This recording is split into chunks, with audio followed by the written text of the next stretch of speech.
All right, guys, welcome back. Hopefully you were inspired by those songs and it's got you ready to learn.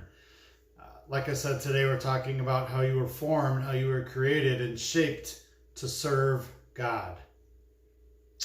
Such an exciting thing for me, and hopefully you feel the same way. So let's get into this. The passage we're going to read today is 1 Corinthians 3, 5 through 9.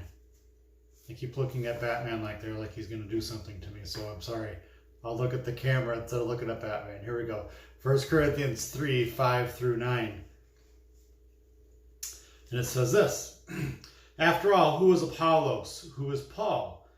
We are only God's servants through whom you believed the good news. Each of us did the work the Lord gave us. I planted the seeds in your hearts, that's Paul, and Apollos watered it, but it was God who made it grow. It's not important who does the planting or who does the watering. What's important is that God makes the seed grow. The one who plants and the one who waters work together with the same purpose, and both will be rewarded for their own hard work. For we are both God's workers, and you are God's field. You are God's building. So that's our passage for today. And in there it talks about Apollos and Paul. You know Paul, the Apostle Paul, but it also talks about Apollos. And Apollos was one of the guys who worked closely with Paul. And so he is, a lot of times he would have been one that was in a different city, was in a different town, working in a different church. In this case, he was in Corinth, where the Corinthians are. And he was an extension of Paul. He was doing the things that Paul was teaching, preaching, and just kind of a partner in ministry with Paul. So that's who Apollos is in this passage. So it talks about what we're talking about being how we're shaped for serving God. All right, and when I think of shaping something, I look at, this is some molding clay. All right, so what could I make with this? I mean, I don't know.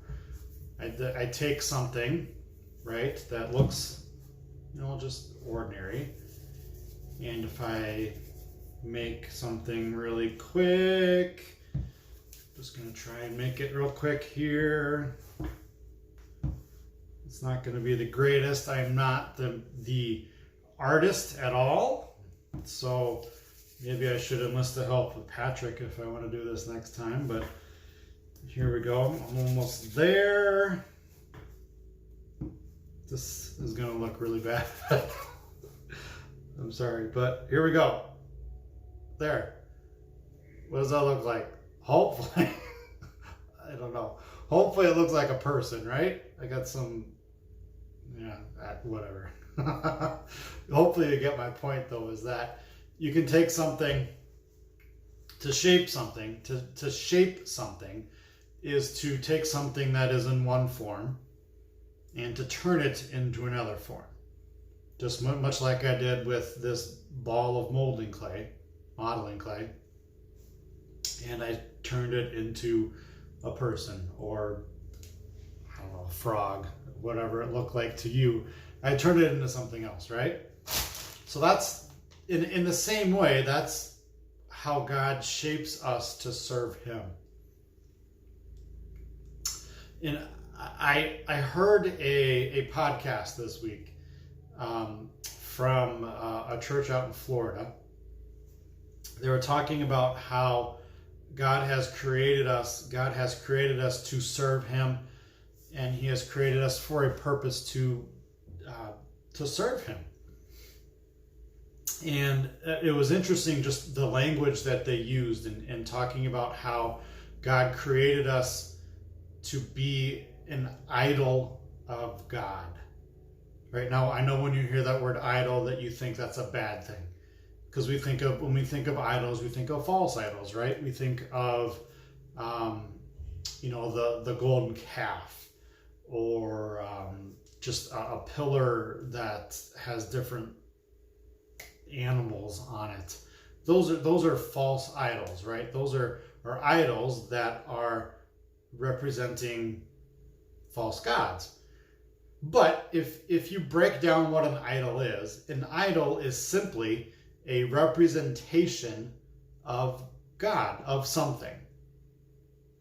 All right, so if you look at, the golden calf, when the Israelites created that golden calf, they were creating that because they believed in a God who looked like a golden calf. Or if you look at, if you look at any like Native American statues or Hawaiian statues, they've got the tikis, they've got the different layers of the gods that they have. And those are idols that are meant to represent or are meant to look like God.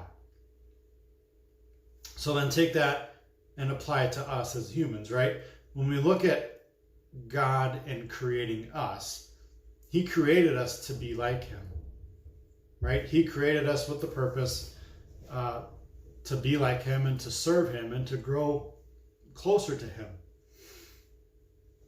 And so when we look at the idea of us being an idol of God, we are a representation of God. God created us to represent him, to be like him, so that when people see me, they don't see Mike, they see God. When people see you, they don't see you, they see God. And so God has created us to be that representation of him. And that was an interesting way for me to look at that idea of us being an idol. And I've always had such a bad thought about what it was to be an idol. But if you think about it, it's really just us being a representation of God. And I thought that was a very interesting way to put it. So when we look at the idea of us, since we know that God created us to be like him, he created us in his own image. There's that passage in Genesis that talks about, in our image, we created them.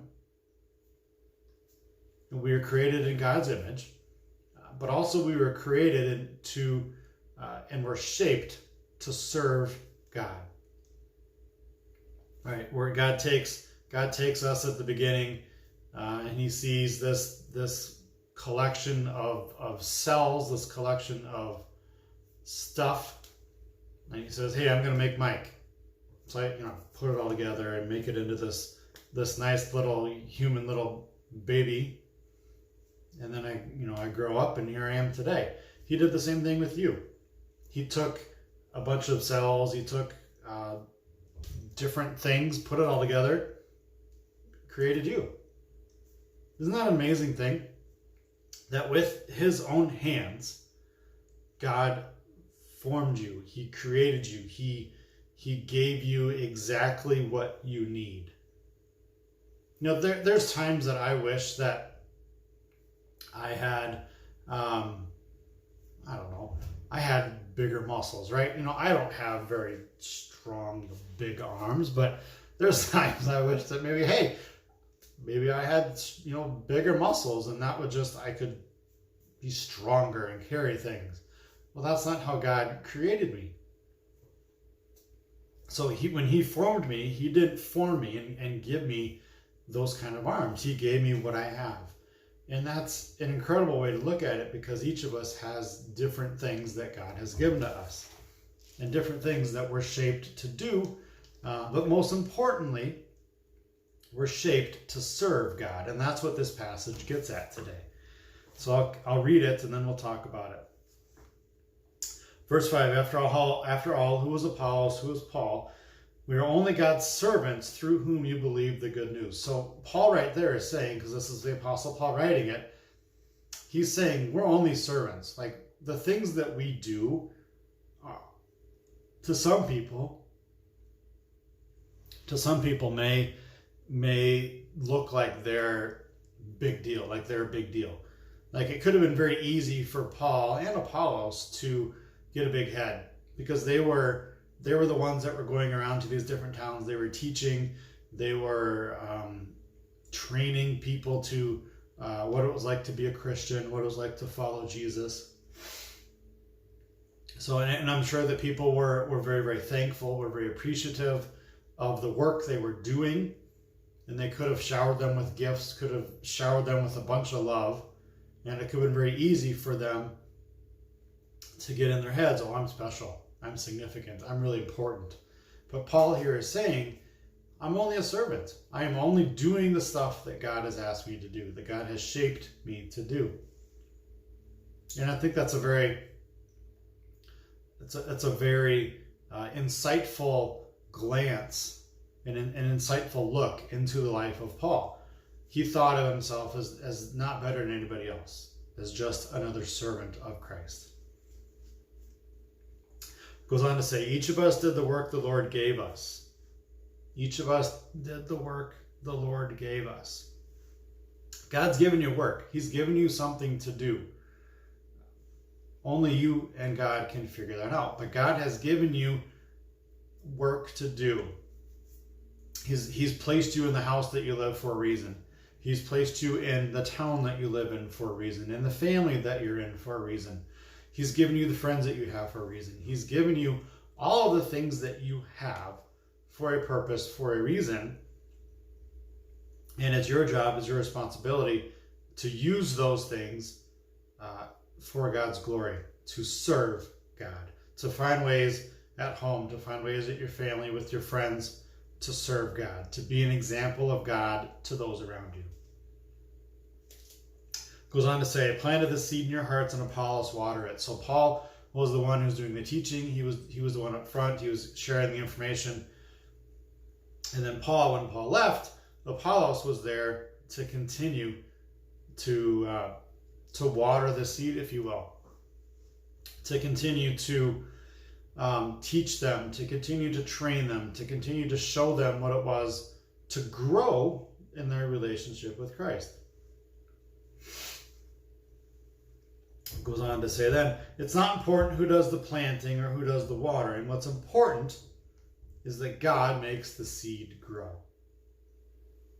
That's the important part. So it's not important, it's not important the gifts that I have or the things that I am supposed to do, the things that God has shaped me to do. That's not the important part to focus on. The important part to focus on is that God gave me those things. It's not me. I didn't do anything to earn those. I certainly didn't do anything to deserve it. But God has given those to me to use. He didn't give them to me to keep to myself. He gave those to me to use. I gotta get a drink. Excuse me 1 second. And so that's an important piece to understand, is that God has given you the ability to do things, and it's important for you to use what you have to serve God. Goes on to say, the one who plants and the one who waters work together with the same purpose. So we each have different things. We each have different things that God has shaped us into being. We have different abilities, we have different strengths, we have different weaknesses. All those things are different, but all of us were shaped by God, and all of us were shaped by God for one purpose in mind, and that is to serve Him. That is to do God's work here on earth, to spread the good news, to share Jesus with people, to be an example of Jesus, to make sure that Jesus doesn't get a bad reputation because of me, because of you, because of us. That we are doing the work that God has given to us. And by doing that, we're being an example. That's the important part to remember. And we're all doing it together. It's not about Billy Graham getting all the glory. And I'm sure if he were still around today, he would say that it's not about him. It's not about the fact that he was preaching in front of millions and millions of people. He gave the gospel message, and thousands, I'm sure, people gave their life to Christ because of him. He would say it's not about him. He's just one person that's doing his job to serve God. And it wasn't just him that was doing it. He had all the people that went with him on at the different events, at the different venues that he preached at. He had behind the scenes people that were working with him. He was just the one that got all the public acknowledgement for it because he was the one in front of the camera. He would say that it's not about him. It's about us as a team. It's about us as a group working together, as a family working together to serve God. And that's a very important part here, is that none of us are better than somebody else when it comes to the gifts that we have. Some might be more public, some might be more noticeable, but that doesn't mean that person is more important to God than somebody who is behind the scenes. That's not true. What's true is that we all work together to serve God. Do you guys understand that? We all work together to serve God. We're in this together, right? You've seen those shirts that we have, that staff have from the virus. We're in this together. I mean, that could apply to here, right, too. I probably should have worn that today instead of my Twins one. But I'm excited the Twins are back, so I got to show it off. The baseball's back. Baseball's back. That's pretty cool to me. So I'm excited about that. But anyway, I got off on a tangent. We're in this together. We're a part of a team, right? We are in this together. We're doing this together. We're on God's team, and we're doing this together. Finishes off by saying, and both will be rewarded for their hard work. For we are both God's workers, and you are God's field, you are God's building. So he's talking to the Corinthians, the people in Corinth, saying that you are the reason that we're doing this, that we are sharing this information, that we are investing our lives into you, because God wants us to teach you and to show you about him. And so that's an important thing to remember, is that there are people in your life that need to know about Jesus. And if you don't share Jesus with somebody, then maybe they won't ever hear it. So it's important that if God has placed those people in your life, for you to take advantage of that, and for you to not let that slip away, but to share. And there's lots of people around us that don't know Christ. It may not seem like that here in Sheldon, in Northwest Iowa, but there are lots of people around here who don't know about Jesus. And so it's important for us to do the work that God has given to us, to share what we believe with those who don't believe, so they can hopefully believe. All right? Does that make sense? Share what we believe with those who don't believe, so hopefully they can believe. All right? So hopefully this inspired you. This passage inspired you to really take serious the role and the part that you play on God's team. There's millions and millions of people on God's team. If you're a Christian, if you believe in Jesus, then guess what? You're on God's team. So we're all in this together. We're all a part of God's team. We're all doing the work that God has called us to do, because He's shaped us to do that. He's created us specifically to do a specific thing with specific people in a specific place. And it's our job, it's our responsibility to do it, to not sit back, to not let somebody else do it, to not think that somebody else is going to do it. But God has given it to us to do, because we are the best equipped to do it. Because God has shaped us in the best possible way to do it. And so I encourage you to be active in your faith, to do something with it, to not just sit back and take it easy, but to do something with it. Because that's what we're called to do. Is that's what we're shaped to serve God. That God has created us in order for us to serve Him. And so hopefully you are able to do that, that you're able to find ways to serve Him in your house, in your families, with your friends, with anybody that you meet, really, in any situation that you meet. So hopefully you're able to do that. If you need help doing that, please ask me. Please send me an email. I don't stop by. I'm not in my office, but send me an email and just let me know. And I'd be glad to help you understand what it is that you're shaped to do, how God has shaped you so that you can serve God. Because I know and I believe and I am convinced that God has given us all something to do, a purpose and a plan and an ability to do something. And so hopefully you're able to find that. Let's close out with a word of prayer. Father God, thanks for today. And again, for this chance to learn and to grow. God, I pray that you would help us to understand how you have shaped us to serve you, to not take for granted the things that are unique to us, but to use them, and to use them to serve you, to not keep them to ourselves, but to be the person that you have created us to be. It's important for us to understand that we need to serve you. So help us to do that every single day of our life, Lord, that we can find ways to serve you.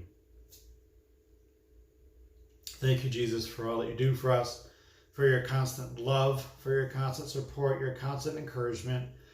On days that we screw up, on days that we mess up, and we do it often, Lord, we know that you're there. We know that you love us no matter what. So thank you. We ask all this in your name, Jesus. Amen. Thanks, guys. Have a great week, and I look forward to seeing you again next week. Bye.